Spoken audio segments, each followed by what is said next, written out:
الحمدللہ رب العالمین الصلاة والسلام علی رسولہ الکریم اعوذ باللہ من الشیطان الرجیم بسم اللہ الرحمن الرحیم السلام علیکم ورحمۃ اللہ وبرکاتہ۔ میں ہوں حکیم قاری محمد صفدر اعظمی۔ آپ میرا یوٹیوب چینل دیکھ رہے ہیں۔ امید ہے اللہ پاک کے کرم سے آپ سب خیریت سے ہوں گے۔ اللہ رب العالمین ہم سب کے حال پہ رحم فرمائے، کرم فرمائے۔ جتنے بیمار ہیں مولا کریم سب کو شفا کاملہ عاجلہ نصیب فرمائے، آمین ثم آمین۔ جو نسخہ آپ حضرات کی خدمت میں اس ویڈیو میں پیش کرنے لگا ہوں، اس کے استعمال سے بھوک خوب لگتی ہے، بدہضمی، گیس اور معدے میں جلن ساڑ کا خاتمہ ہو جاتا ہے۔ قبض کشا ہونے کے ساتھ ساتھ مولد خون یعنی خون پیدا کرتی ہے اور نیند آور بھی ہے، جس سے بے چینی دور ہو کر نیند بھی خوب آتی ہے۔ علامت ارکان میں مفید ہے۔ مزید اس سے خون سہلے پیدا ہوتا ہے، جس سے خون کی مقدار بڑھ کر چہرے کی چمک دمک خوب نظر آنے لگتی ہے۔ بدن میں موٹاپا بھی پیدا کرتی ہے۔ اس لیے دبلے پتلے مریضوں کو آپ نے دودھ کے ساتھ دینی ہے، اور موٹاپے والے مریض جو ہیں وہ پانی کے ساتھ استعمال کریں۔ دبلے پتلے مریض دودھ کے ساتھ استعمال کریں، اور جو موٹاپے والے مریض ہیں، موٹاپے والے ہیں بندے، وہ جناب پانی کے ساتھ استعمال کریں۔ تو اتنے فوائد والا نسخہ آپ حضرات کے سامنے پیش کرنے لگا ہوں، یہ نوٹ فرما لیں، بالکل بے ضرر نسخہ ہے جی۔ اس میں جو ادویات استعمال ہوں گی وہ آپ دیکھیں کہ مغز بادام شیریں، مغز بادام شیریں آپ نے لینے ہیں جی 300 گرام۔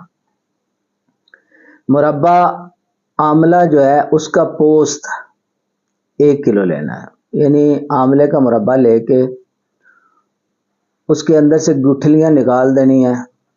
بیچ میں جو ہے نا اس کا وہ جو ہوتا ہے شوربہ سمجھ لیں، وہ نہیں ہونا چاہیے۔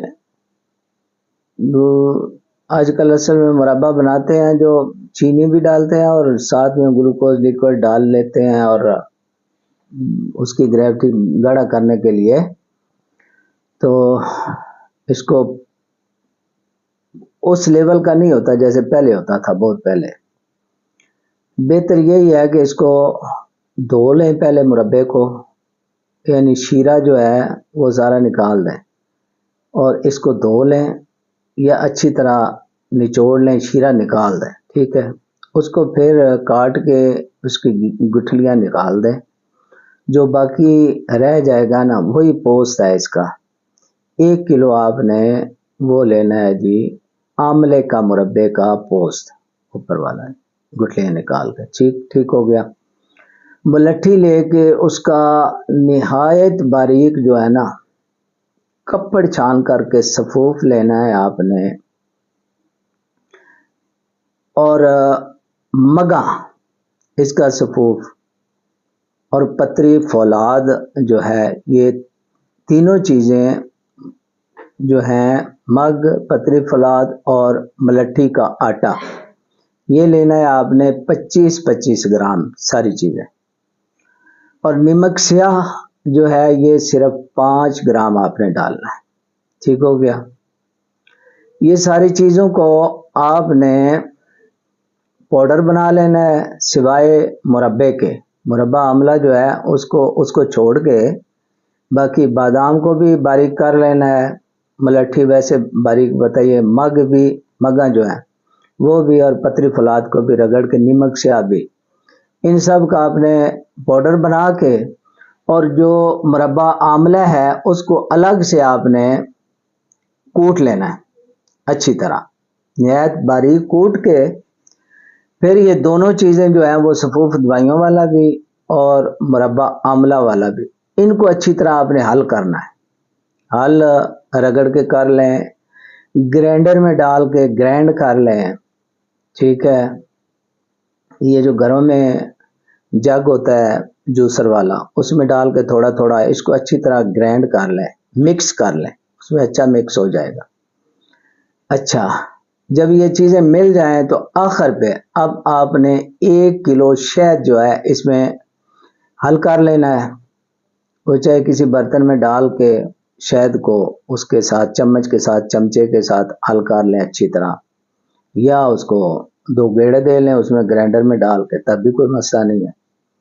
یہ ہر چیز جب اچھی طرح حل ہو جائے تو سمجھے آپ کی دوائی جو ہے وہ تیار ہو گئی۔ مقدار خوراک اس کی جناب 20 گرام غذا کے بعد آپ نے کھانی ہے، صبح رات 2 ٹائم 20 گرام یہ کھا کے معجون جو ہے اوپر سے آپ نے 1.5 پاؤ دودھ پی لینا۔ اسی طرح رات کو بھی، یعنی 2 ٹائم صبح صبح اور رات، یہ 2 ٹائم استعمال کریں انشاءاللہ العزیز۔ جتنی بیماریاں جو بتائی ہیں، یعنی بھوک جس کو نہیں لگتی وہ کھائے، بدہضمی کا مریض وہ کھائے، گیس اور معدے میں جلن والے مریض وہ کھائیں، قبض کشا بھی ہے، ٹھیک ہے۔ یہ سارے فوائد انشاءاللہ حاصل ہوں گے۔ یہ بنائیں اور استعمال کریں، بالکل بے ضرر نسخہ ہے، کوئی نقصان نہیں ہے اس کا، انشاءاللہ فائدہ ہی فائدہ ہوگا۔ آپ حضرات سے اجازت چاہتا ہوں اس دعا کے ساتھ کہ اللہ رب العالمین جتنے بیمار ہیں سب کو شفائے کاملہ عاجلہ نصیب فرمائے، آمین ثم آمین۔ اللہ حافظ۔